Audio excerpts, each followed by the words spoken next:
El día de hoy vamos a hablar de la corrupción y también vamos a platicar con Alfonso Rodríguez sobre las propuestas de los partidos políticos que están inscritas en las plataformas electorales ante el Instituto Nacional Electoral respecto a cuáles son las propuestas, los contenidos que están planteando respecto a la corrupción para el periodo legislativo de los próximos 3 años.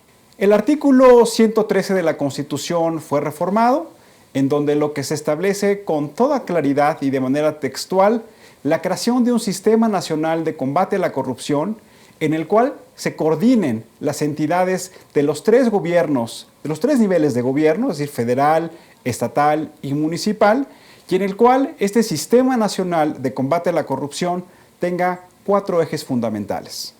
Por una parte, desde el punto de vista de las funciones administrativas de los servidores públicos, una Secretaría de la Función Pública, la cual la ratificación en el Senado de su titular es una de las innovaciones que están poniendo en esta reforma legislativa. Posteriormente también lo que se está creando es una Fiscalía Especializada de Combate a la Corrupción en la Procuraduría General de la República y que esta tiene como función primordial que cuando existe alguna denuncia por parte de la Secretaría de la Función Pública, pues sea esta Fiscalía Especializada la responsable de investigar de manera muy puntual esos delitos denunciados por esta Secretaría de Estado. Por otra parte también se crea el Tribunal de Justicia Administrativa, dependiente del Poder Judicial, y en el cual este tribunal también tenga funcionarios del orden judicial especializados para tratar de manera expedita y eficaz las denuncias que presente por su parte la Procuraduría General de la República en materia de sanciones administrativas, en materia de desvío de recursos públicos y en materia de no observancia de la Ley Federal de Servidores Públicos. También otra innovación que plantea el Sistema Nacional Anticorrupción se refiere a que hoy la Auditoría Superior de la Federación es fortalecida, es decir, en lugar de que haga evaluaciones de la cuenta pública del gobierno federal respecto al año anterior, hoy se le otorga la posibilidad de que la Auditoría Superior de la Federación haga revisiones en línea, es decir, en tiempo real. Y eso lo que significa es que no se tendrá que pasar un año para poder revisar cómo se han venido gastando y utilizando los recursos públicos para obras de infraestructura o para políticas y programas públicos, sino que pueden ser en este momento cuando los esté investigando la Auditoría Superior de la Federación. También es relevante lo que se plantea en el Sistema Nacional Anticorrupción, que se genera la obligación de que todos los servidores públicos tienen que presentar su declaración patrimonial. Algunos lo que comentan es que le faltó a esta reforma que esta fuera de carácter obligatorio, que esta fuera pública. ¿Qué nos puedes platicar de la propuesta del Partido Acción Nacional en materia de corrupción? Tulio, el PAN propone fortalecer el Sistema Nacional Anticorrupción y lo que pretende es que los ciudadanos participen haciendo denuncias de corrupción hacia los gobiernos o hacia los funcionarios que estén haciendo actos de corrupción. El otro es ampliar el ámbito de la ley para que puedan participar también los estados y los gobiernos locales, los municipios. También pretende reformar los artículos 108 y 111 de la Constitución para eliminar el fuero a los servidores públicos. Alfonso, ¿qué nos puedes decir de la propuesta del Partido Revolucionario Institucional en materia de corrupción? Tulio, el PRI plantea que fortalecer a la Auditoría Superior de la Federación, asumir un papel proactivo como partido político en la denuncia de actos corruptos y la creación de un Consejo Nacional de Ética Pública. Alfonso, ¿por qué no nos platicas la propuesta del Partido de la Revolución Democrática? El PRD pone también en la mesa que eliminar el fuero y pone también eliminar las prácticas de los moches. No dice cómo va a hacerlo, pero eso es lo que está proponiendo. Y también propone poner como delito grave los gastos onerosos con referencia al gasto público. ¿Por qué no nos platicas de la propuesta del Partido de Trabajo en materia de corrupción? El PT propone, Tulio, como ya lo hemos platicado y que no sabemos todavía qué quieren decir con eso del secreto burocrático. Eliminar el secreto burocrático. Podemos pensar muchas cosas, pero eso es lo que están poniendo.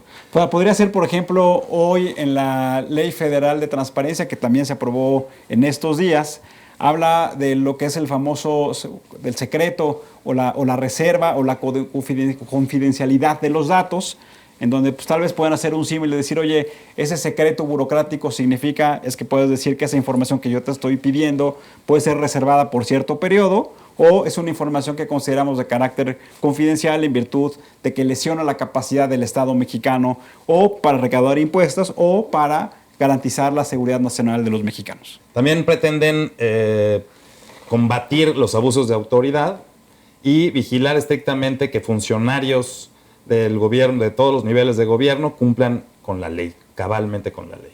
Fíjate que me llama la atención porque el PRI también, o sea, hay una coincidencia entre el PT y el PRI, en donde ambos dicen, oigan, que los partidos políticos también sean instancias.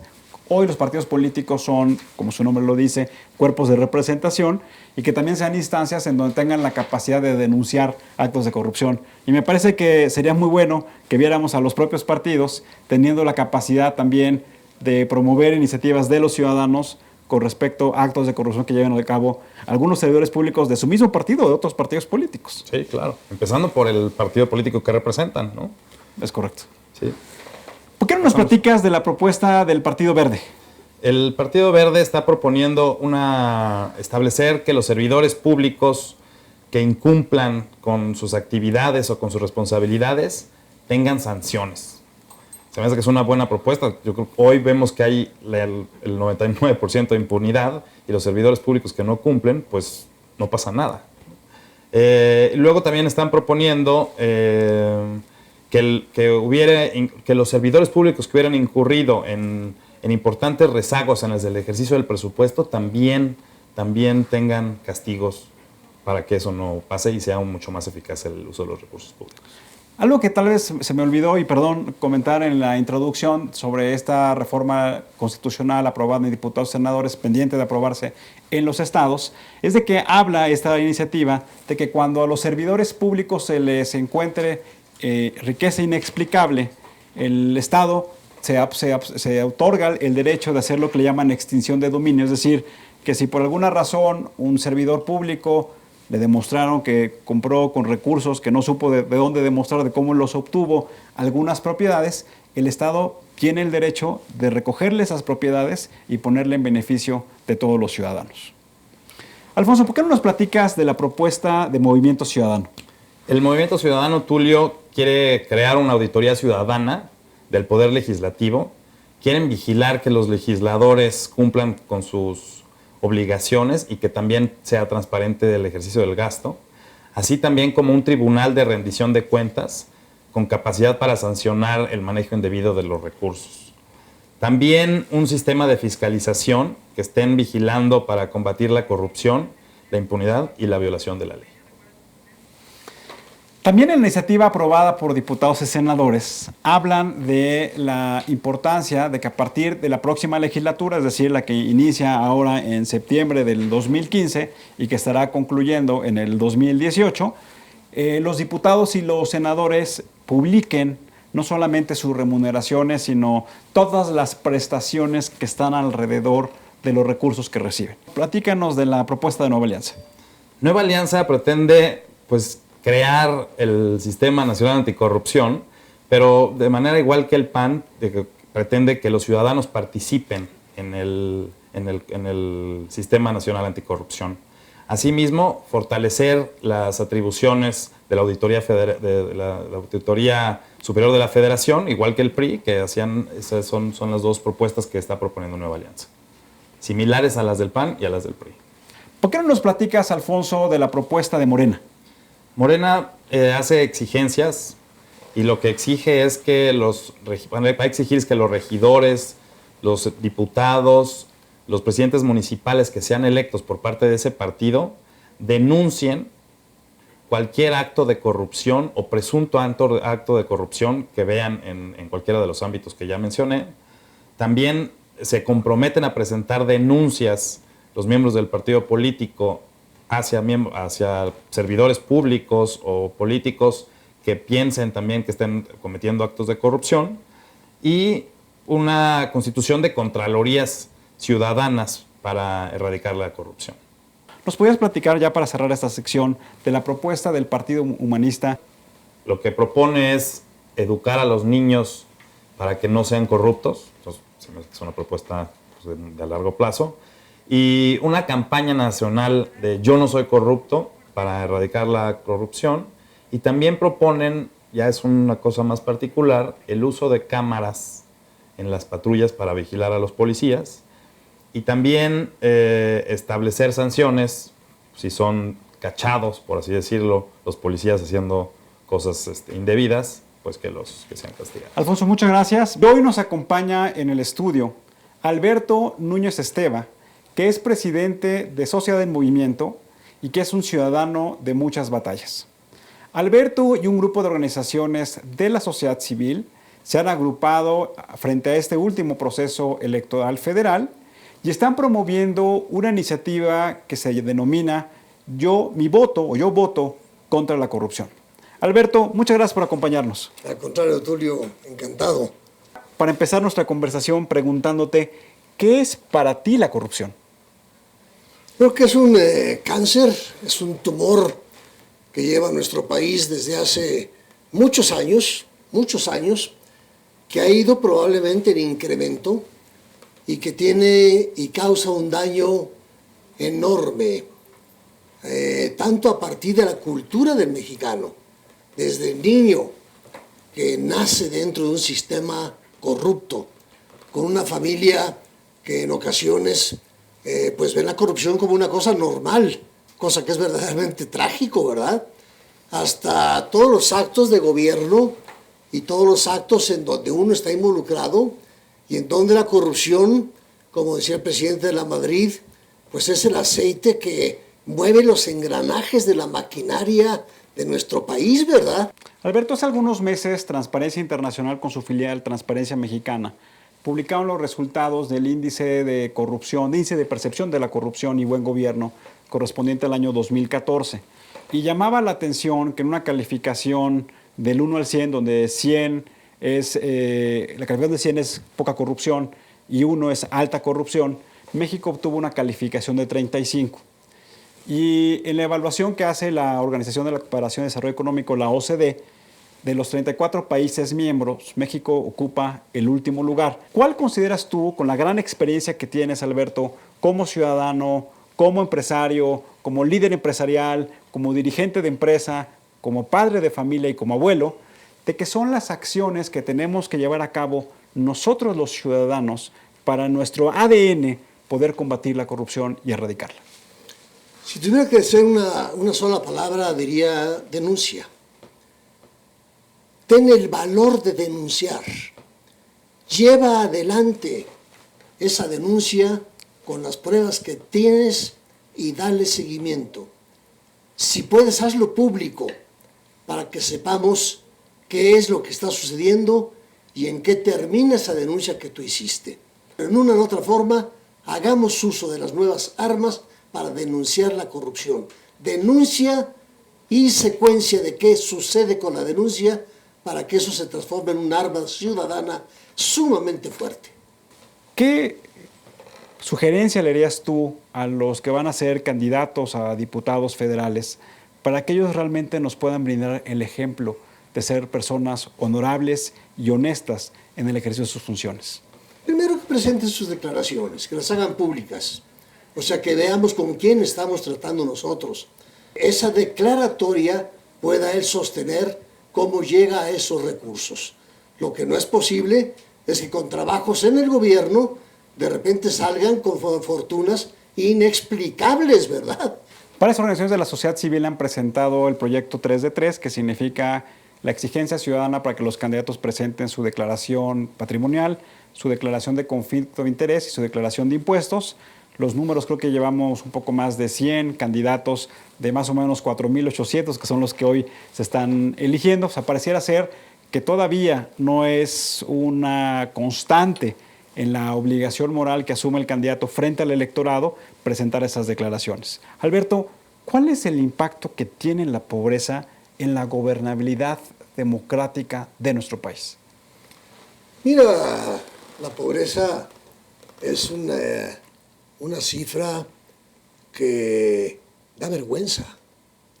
Estamos hablando de más de 55 millones de personas, creo que son 57 millones de personas en condición de pobreza. Y llevamos años con presupuestos enormes por parte del Estado combatiendo la pobreza. ¿Cuáles son los resultados? ¿Cuáles son los resultados? Creo que las políticas han sido inadecuadas. Creo que se trata de dar limosna al pobre y eso se vuelve pobre profesional. Hay que erradicar la pobreza a través de que el pobre salga de su pobreza por su propio esfuerzo. El simplemente dar limosna es crear pobres profesionales que al rato extienden la mano constantemente. Platícanos, Alberto, tu punto de vista de esta vinculación, corrupción, delincuencia, narcotráfico, que hoy estamos viendo en partes fundamentales del país. Tuve una enorme preocupación que todos debemos estar conscientes.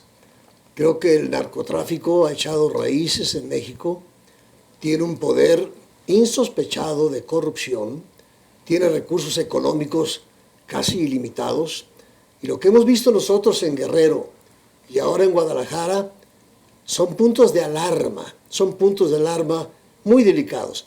Veamos el caso de Iguala. La corrupción ha abarcado al sistema público, se lo ha llevado entre las patas, ¿verdad? O sea, ahí está el presidente municipal, ahí está su esposa, ahí está el gobernador de Guerrero. Y cuando tú analizas esto, ves que están involucrados junto con el crimen organizado en la corrupción, ¿verdad? El narco ha tomado una posición que debe alarmarnos y esto es producto de esta corrupción de la que hemos hablado. También dentro de esta visión metodológica causa-efecto, lo que podemos observar, y un poco lo platicamos previo a nuestra conversación, es de los altísimos niveles de impunidad que hoy hay en nuestro país. ¿Por qué no nos platicas, Alberto, esta implicación que tiene impunidad y corrupción y que también lo que hace es que le dota de cualquier ineficacia a la política pública? La cifra que yo tengo en mente es de un 96% de impunidad. Algunos dicen que 94 y otros que 97, dejémoslo en 96. De cada 100 delitos, solamente 4 llegan a sus últimas consecuencias. Esta impunidad es lo que hace que la corrupción sea tan espantosa. ¿Por qué? Porque el riesgo a beneficio está muy a favor del beneficio, con el poco riesgo en donde se contempla una impunidad del 96%. Eso es una vergüenza, pero debemos estar conscientes de ello. El índice de impunidad de México es de los más altos del mundo, Debemos estar plenamente conscientes de ello y es la impunidad la causa principal de esta espantosa corrupción de la que padece nuestro país. Otro efecto importante de la corrupción, Alberto, también tiene que ver con la baja calidad de los servicios públicos que tenemos los ciudadanos. Sistemas de movilidad, transporte público deficientes, sistemas de seguridad social que no satisfacen de manera adecuada a los ciudadanos que están enfermos, sistemas de pensiones que finalmente cuando el trabajador se retira, pues le queda una parte muy pequeña que no le permite retirarse con dignidad, como lo hacen los sistemas de seguridad social en el mundo. ¿Qué nos puedes decir acerca de la corrupción y su efecto en la calidad de los servicios públicos? Pues mire, yo creo que el problema que tenemos en este aspecto es que el desarrollo de nuestro país es completamente desigual. Estaba leyendo yo las cifras últimas y, hombre, quienes ganan 3 salarios mínimos o menos andan alrededor del 55% de la población, ¿verdad? Quienes ganan un salario mínimo andan alrededor del 10% de la población. ¿Y cómo se puede vivir con dignidad con 3 salarios mínimos y no se diga con un salario mínimo, verdad? O sea, con un salario mínimo que tú tienes que alimentar, primero a ti, segundo, si tienes familia, pues hombre, es un peligro de que ese hombre tenga que recurrir a otros sistemas para poder llevar el alimento básico a los niños. Lo único cierto es que nuestro sistema productivo deja mucho que desear. Pero por otra parte hay una enorme desigualdad porque si tú ves la cantidad que gana la gente en los extremos de riqueza en comparación con las gentes en los extremos de la pobreza, lo único cierto es que somos de los países más desiguales del mundo. Más que la pobreza, debe preocuparnos la desigualdad que es causa de la violencia. O sea, si un país, todos somos pobres, no nos aguantamos. Hay muchos países africanos que así es, pero la desigualdad da coraje, da rabia a mucha gente y es un peligro latente. Tenemos que estar conscientes de ello. Y la desigualdad en México es de las más graves del mundo. Lo expongo claramente y expongo el peligro que eso significa. Es decir, podemos observar que otro efecto de la corrupción es esa desigualdad que tú estás mencionando. Hoy lo que hemos observado, Alberto, es a lo largo de los últimos meses muchas manifestaciones que denotan el malestar, la molestia, el hartazgo de muchos ciudadanos de cómo están ejecutando las políticas, de cómo hoy los políticos no tienen esta capacidad de comunicación directa con los ciudadanos, de cómo las familias están viendo que de manera importante están viendo reducidos sus ingresos, de cómo los padres se preocupan de que sus hijos no puedan ingresar a las escuelas públicas porque hoy están saturadas, de cómo cada vez es más caro el transporte público y muchas veces les cuesta más a los trabajadores ir a trabajar que dejar a su esposa o dejar a sus hijos en sus casas. Me gustaría, para ir cerrando la conversación, Alberto, si tú estuvieras a tus nietos enfrente de ti, ¿qué les dijeras que deben hacer ellos para combatir la corrupción? Yo les diría, miren, tenemos un país maravilloso. Para mí México, a mis 81 años de edad, no lo cambio por ningún otro. Con corrupción, con todo el problema que se tiene. Yo adoro mi país, lo digo con toda sinceridad. Y este cariño al país se lo transmito a mis nietos. Siempre platico con ellos, le transmito este cariño a nuestro país. Ahora, el cariño a nuestro país nos da una gravísima responsabilidad. Lucha por Dios, lucha contra aquello que está lesionando tan fuertemente a nuestro país, entre otras cosas, la corrupción. No la aceptes y no solamente no la aceptes, sino lucha en contra de ella. Nuestro país lo merece.